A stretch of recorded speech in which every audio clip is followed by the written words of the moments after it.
This program is for informational purposes only. It is not intended to treat, diagnose, or cure any illness. Please speak with your doctor when starting a new health program.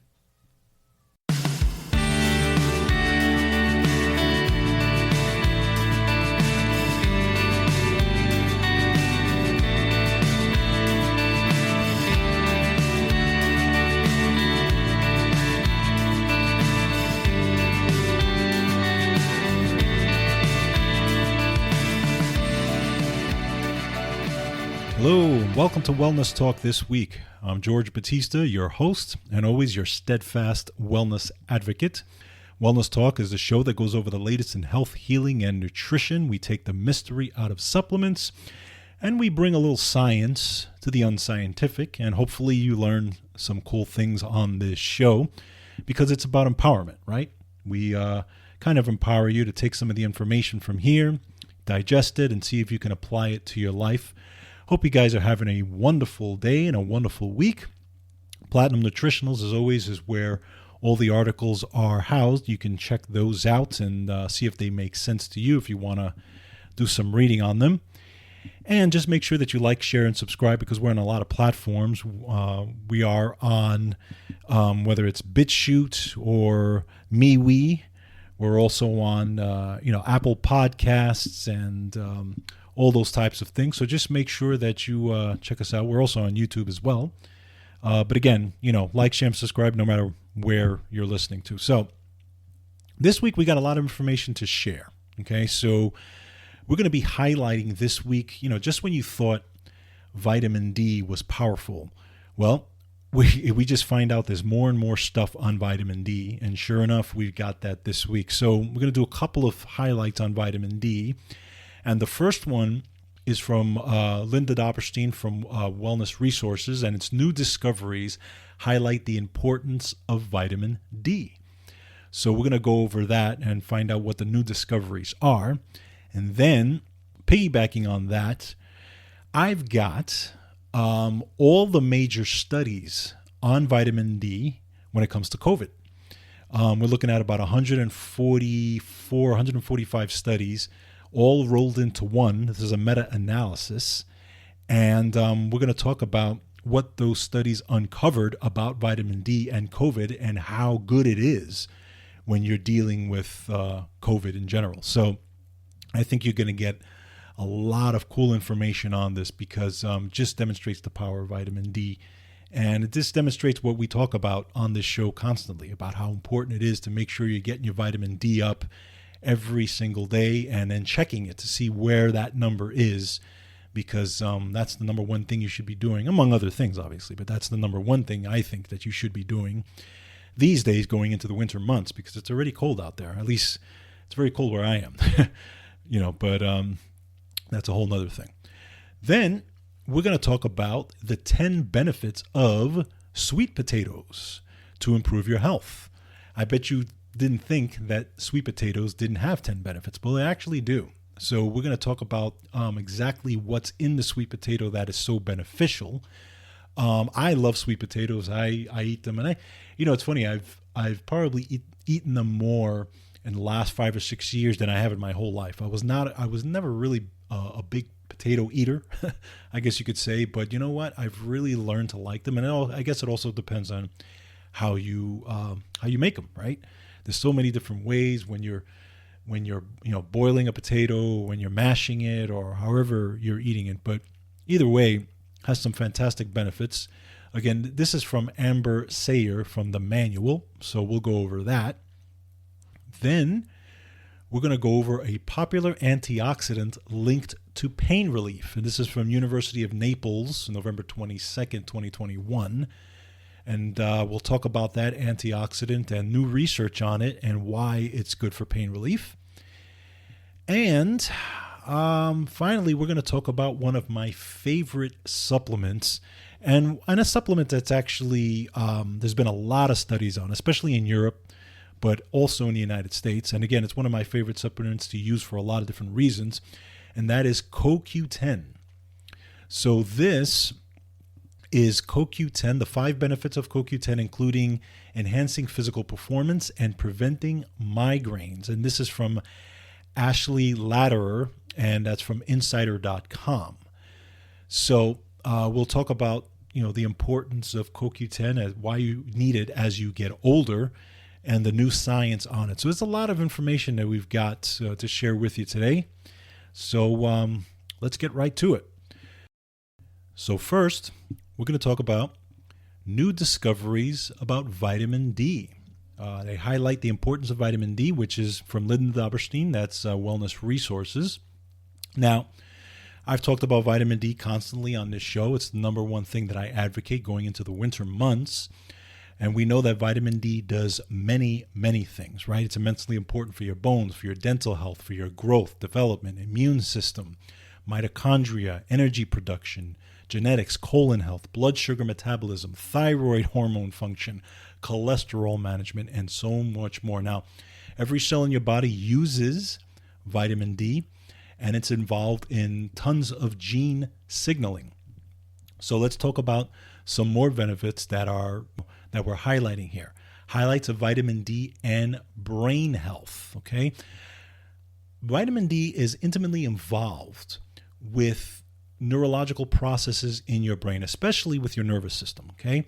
So we know, things like the hypothalamus and the thalamus, your substantia nigra. These are all parts of the brain, whether it's the memory center, along with nerves and glial cells, where vitamin D is used for neurological function, okay? Vitamin D helps the insulation layer of your brain, or what's called a myelin sheath. Okay. Now that myelin sheath is around your nerves, and it's used by nerves to repair and regenerate throughout your body. It provides kind of a neuroprotective effect as it helps to regulate what's called neurotrophin, which regulates growth and survival of nerves and modulates calcium levels within nerve tissues. Vitamin D also helps with neurotransmitters in your brain. Okay, so neurotransmitters like acetylcholine, which is involved again with your autonomic nervous system, memory, and coordination. It works with dopamine, which works with focus, mood, and movement. It works with GABA, which focuses on your sleep and your relaxation response. Okay, so vitamin D is intimately involved in all those processes in your brain. So highly important. Vitamin D also supports cardiac nerves and rhythm. So when we're saying cardiac nerves, you have to remember that it's your heart also is involved with your neurological function and your nervous system, right? That they're kind of all tied together, right? So vitamin D is required for your heart's neurological function and rhythm, okay? This includes your resting heart rate variability. It supports your parasympathetic nervous system, the rest, relax, and repair. While it also buffers against oxidative stress and, buffers also against increased blood sugar stress and all these kind of neurochemicals that promote, irritation of your nervous system. It's also essential for circadian rhythm and automatic nervous system. Now, we know that circadian rhythm is involved with sleep, right? And your sleep cycle, when you wake up, when you sleep, that type of thing, okay? So there were two interesting studies evaluated the children's vitamin D status on automatic nervous system and cardiac nerve activity and the tendency towards fainting. This is very interesting. The children with adequate vitamin D had more stable blood pressure management because of its impact on the automatic nervous system and circadian rhythm. And the children with adequate vitamin D had superior cardiac nervous system tone compared to those who had low vitamin D levels. So it's very interesting. And other research in healthy adults also showed that cardiac autonomic nervous system activity and heart rate correlated with vitamin D status as well. Now, vitamin D is also intimately involved with gut lining integrity and immune regulation. So we know that vitamin D really upregulates your immune system. It's an immune modulator, but it also helps to strengthen the junctions, okay, within your gut microbiome, okay? It helps to reduce the germs and the toxic byproducts from going into your circulation, and it helps to maintain a healthier gut flora, Okay, now we know gut flora is extremely important because 70% of your immune system is in your gut anyway. So, extremely important. We also know that vitamin D is important for bone quality and implants. Here's some interesting news.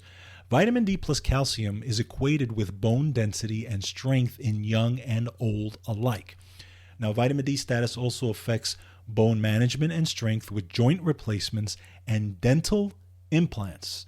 Now, we know dental implants is a huge thing these days, right? A lot of people getting dental implants, especially those who are older, okay? So we're seeing a correlation between good vitamin D status, calcium, joint replacements, and dental implants. Because you got to remember that there is calcium in the dental, in teeth as well, right? It's a whole mix. It's bone and teeth. They're all related as far as everything that they need. So that's very interesting. Muscle strength, okay?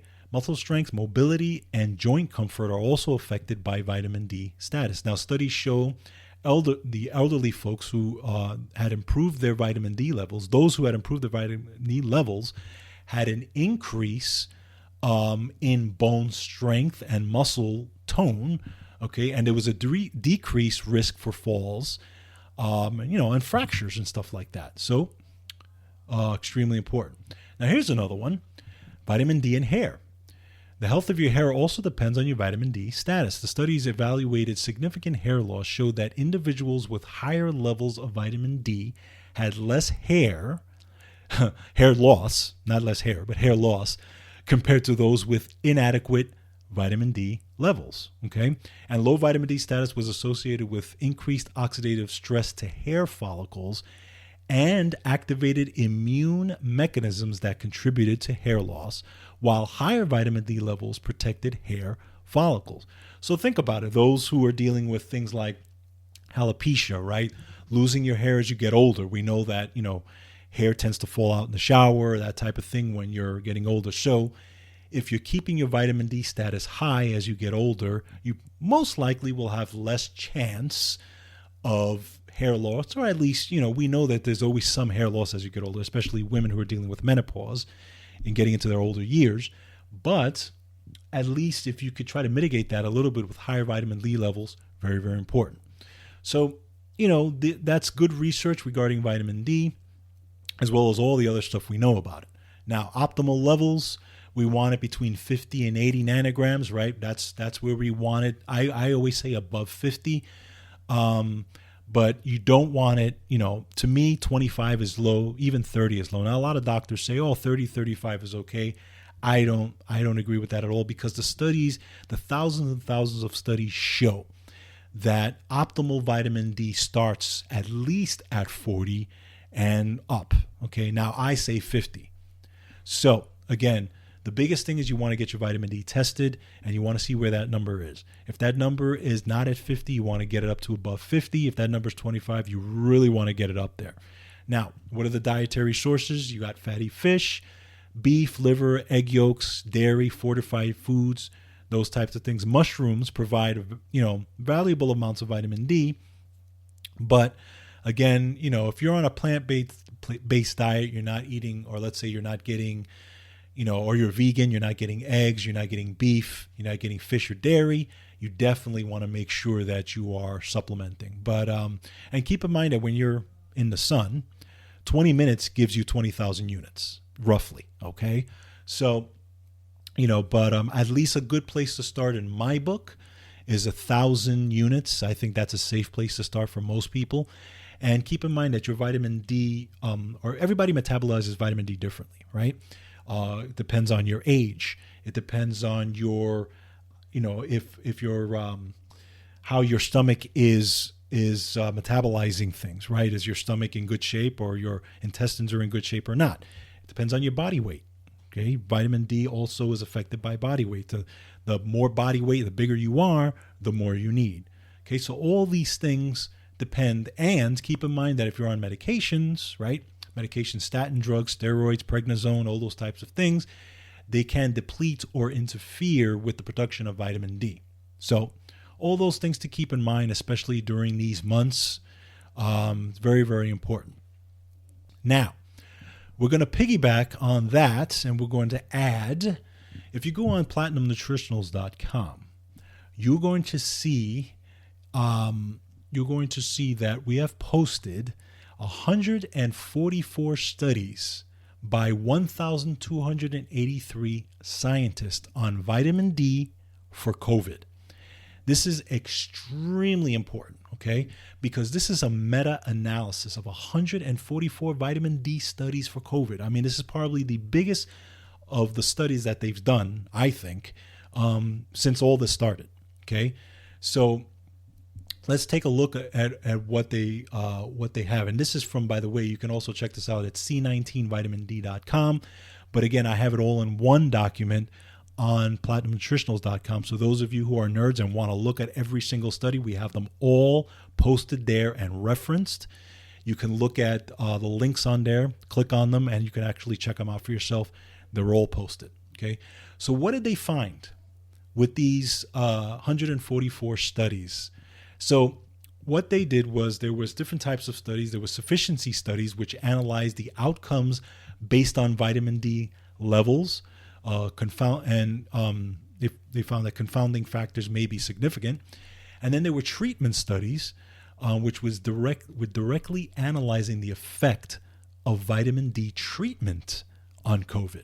Okay, so you had sufficiency studies, you had treatment studies, and then you had mortality studies. Okay, so I'm just going to go over really quickly exactly the numbers here. This is, again, a combination of all 144 studies. So there was 91 sufficiency studies with 42,190 patients, 53 treatment trials with 66,762 patients. And here's what they found. 45% improvement in 53 treatment trials, 57% improvement in 91 sufficiency studies, and 50% improvement in 31 treatment mortality results. Look at these numbers: 45% improvement, 57% improvement, and 50% improvement. Where are you going to find numbers like that? Okay, where are you going to find numbers that of something that is not even, that is something that you can't patent, right? Now, keep in mind, you're not going to hear this stuff in the mainstream. Okay, so you've got to go to your independent sources. This is why shows like this are going to give you this type of science, because with all the craziness out there, you're not going to hear this stuff.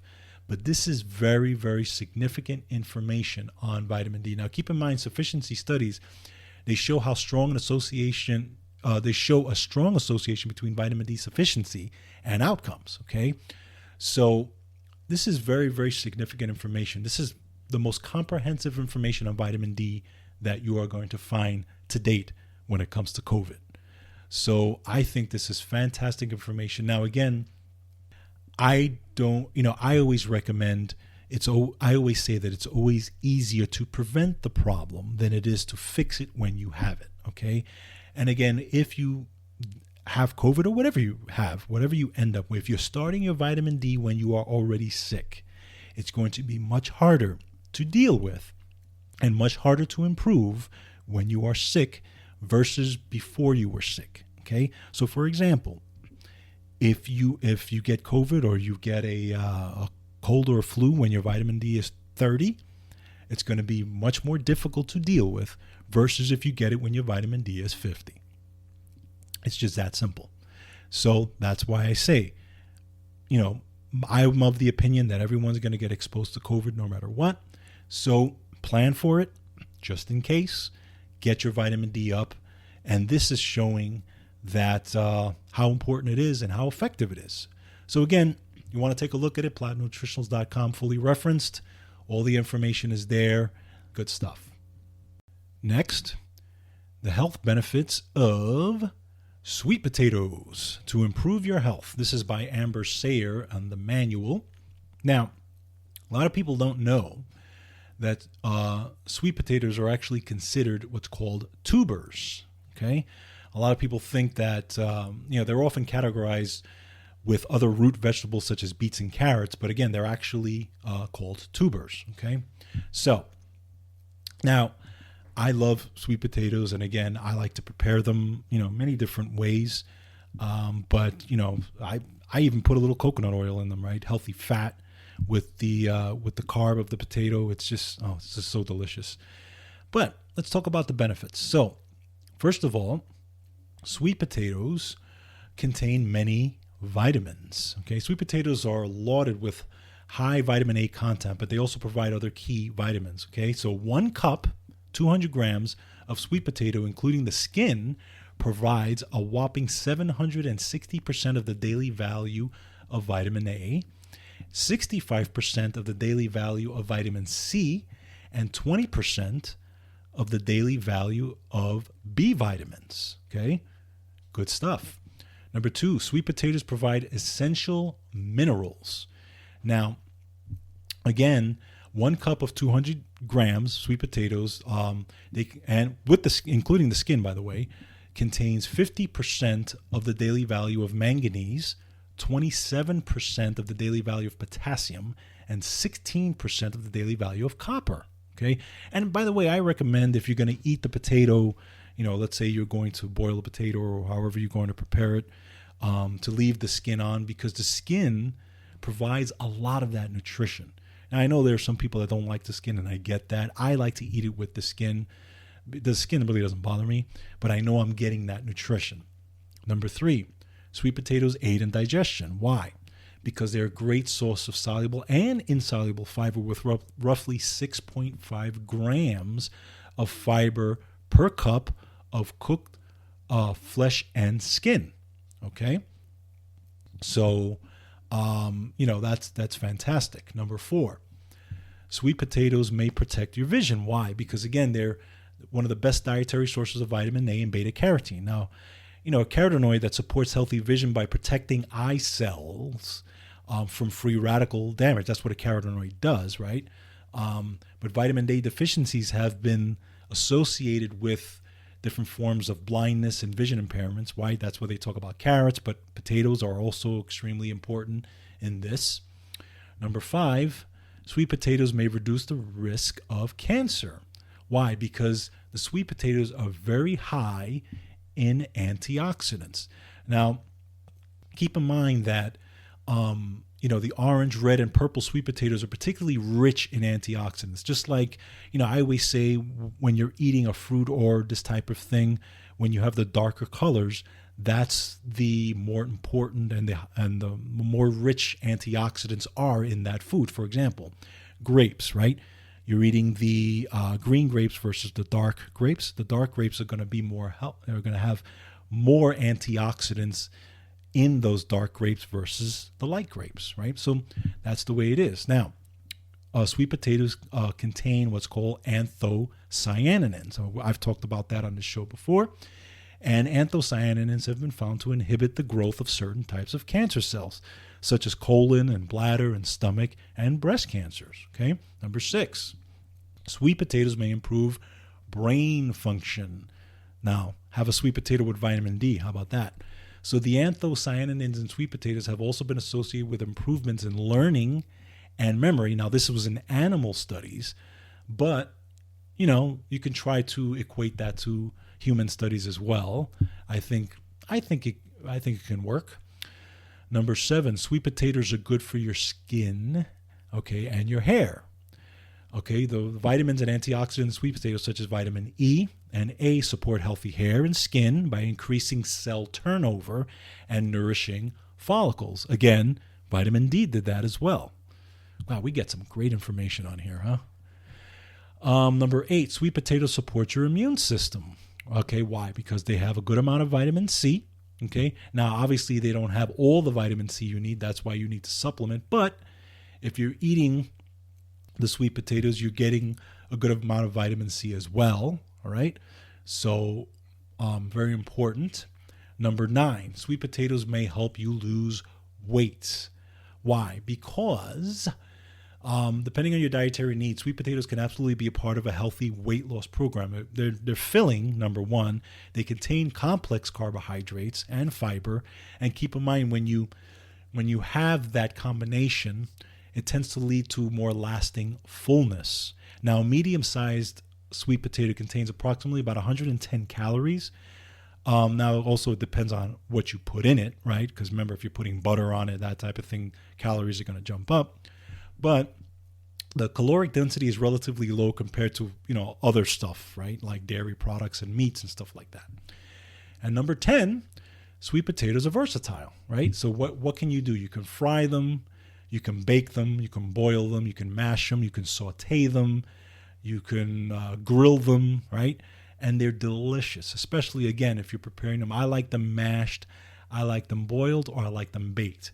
Those are my favorites, my favorite way to have them. And I'll have them maybe with some broccoli or some spinach, just a beautiful, a beautiful a plate of different colors and that type of thing. It's just fantastic. And again, it can really help keep you full. Or even if you're having some grilled chicken with it, right? It's a nice slice of, really good grilled chicken with some broccoli and a nice baked potato. Fantastic meal, and you get everything you need in there. So that's the baked potato. Bet you didn't know a lot of that stuff. So it's fantastic information. So for the holidays, it's very good to prepare that. Next, we're going to talk about one of my favorite supplements to use, not only for myself, but when I've worked with people in the past, and that's Coenzyme Q10. And this is the 5 benefits of CoQ10, including enhancing physical performance and preventing migraines. And this is from Ashley Latterer at insider.com. Now, why is CoQ10 so beneficial? Well, first of all, your body makes it, right? It's a 17-step process where your body makes CoQ10 and it kind of shuttles it down an electron transfer chain. And what does it do? It actually provides energy, it gives energy to your mitochondria, your cell engines. It helps your cell engines run. As a matter of fact, that 80% of the energy that you're making, from day to day in your body, CoQ10 is intimately involved in that. Now, keep in mind that CoQ10, even though it's been highly studied, it's probably more studied in Europe than anything else. They actually, many places like Germany and other countries that are kind of a little more open with how they treat people for certain conditions, they tend to use a lot more supplements like CoQ10 for the heart patients because they know that it actually helps with congestive heart failure. And there's many studies that actually prove that, and that's why they use it. So here, really, they don't use it as much, but the folks like me or the functional medicine doctors, naturopaths tend to use it more for people who not only are dealing with energy problems, but also have heart issues and that type of thing. So, but again, CoQ10 is made in your liver. Now, we all know that as you get older, CoQ10 diminishes, your status diminishes, and that there's a lot of reason for that. But a lot of times also because people tend to be on statin drugs as they get older, and the pathway which the statin drugs for cholesterol actually cut in your liver, not only do they cut the amount of cholesterol that your body makes, but it also cuts CoQ10. Okay, so it's that pathway which is called HMG-CoA reductase. So the statin drug cuts that pathway, so it stops your body from making cholesterol and CoQ10. So anyone on a statin drug, I always recommend making sure they're taking CoQ10 to keep their energy stores up, because those type of statin drugs are very anti-energetic, if I can say that. So, all right. So how does CoQ10 affect performance? So it enhances physical performance, and this is from a study that was conducted by Mark Monalaskino. I don't know if I say that right, but he's an MD, medical director of the Menno Clinic Center for Functional Medicine. This was 2015 review of 28 studies found that CoQ10 can in fact have a beneficial effect on physical performance, particularly if consumed in its reduced form, ubiquinol. Now keep in mind that there's 2 different forms that they have out there in supplements. There's ubiquinone and ubiquinol. Now they found that if it's consumed at doses of at least 300 milligrams daily for at least 2 to 3 months, they found a very beneficial effect on exercise and performance. So that's fantastic. They also found that it was great for preventing migraines. Now, This was a study also. This was by Carrie Lamb, and she's the co-founder and medical director of the Lamb Clinic. And they found that it's been shown to reduce the levels of calcitonin-related gene peptide, which is a peptide in the brain that's associated with pain. Okay, a 2018 meta-analysis found 5 studies that found that CoQ10 was more effective than a placebo in reducing the number of migraines per month. And I did a little bit on this on one of my other shows where I focused a little bit more on migraines and why CoQ10 was so important. But again, just highlights the importance of that. Number 3, it may help heart conditions. Now, there is a correlation between cardiac disease and deficiencies in CoQ10. Again, when we talk about people who, as they get older, their CoQ10 diminishes, they are more increased risk of heart failure. Now, there was a 2014 study that followed patients with chronic heart failure over the course of 2 years. And they found that patients given daily CoQ10 rather than a placebo were less likely to end up in the hospital for heart failure and die. And additionally, a 2018 review of human and animal studies found that CoQ10 may be beneficial as a supplement treating various cardiovascular diseases. Now, keep in mind that CoQ10 is also anti-inflammatory. It's an antioxidant, and it has anti-tumor effects. That's been shown in studies as well.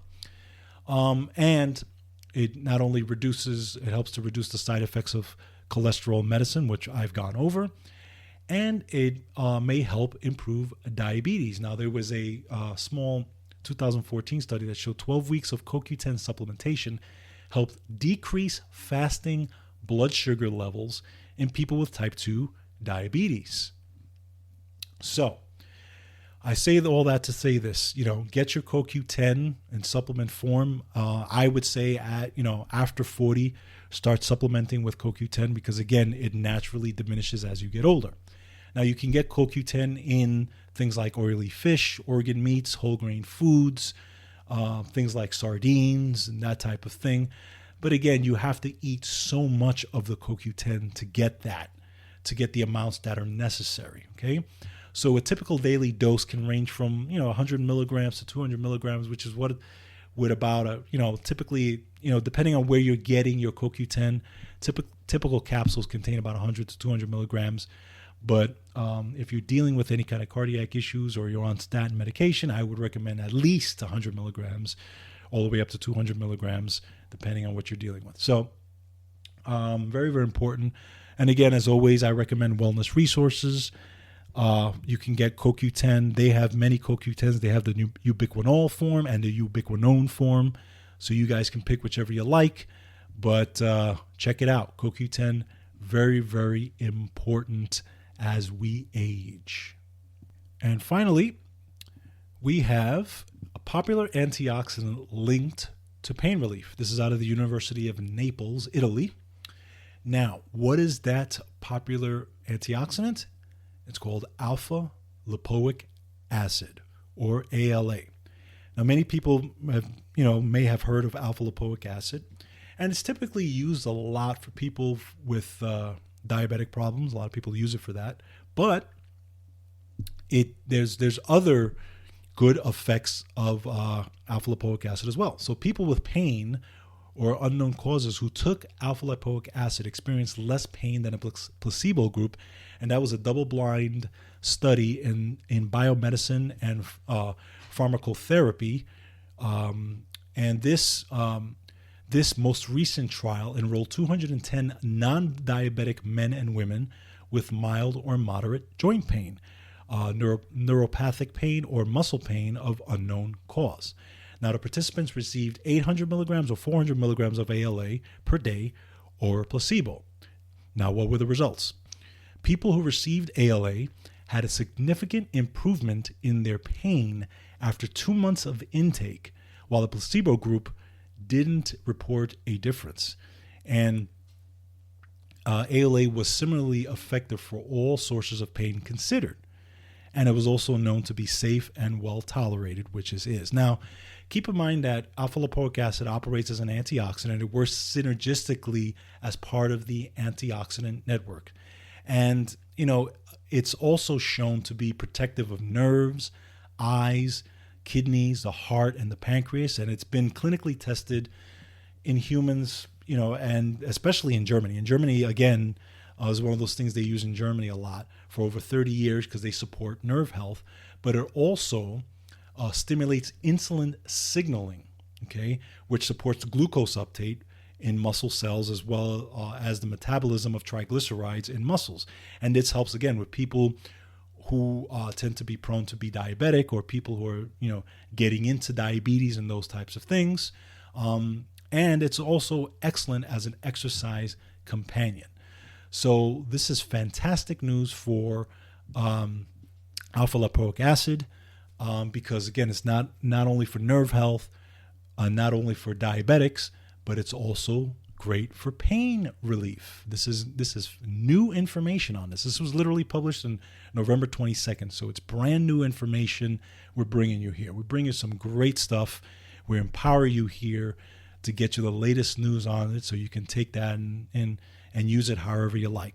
And again, as always, we recommend the Wellness Resources brand of alpha lipoic acid. You can check that out. All the links are in the description.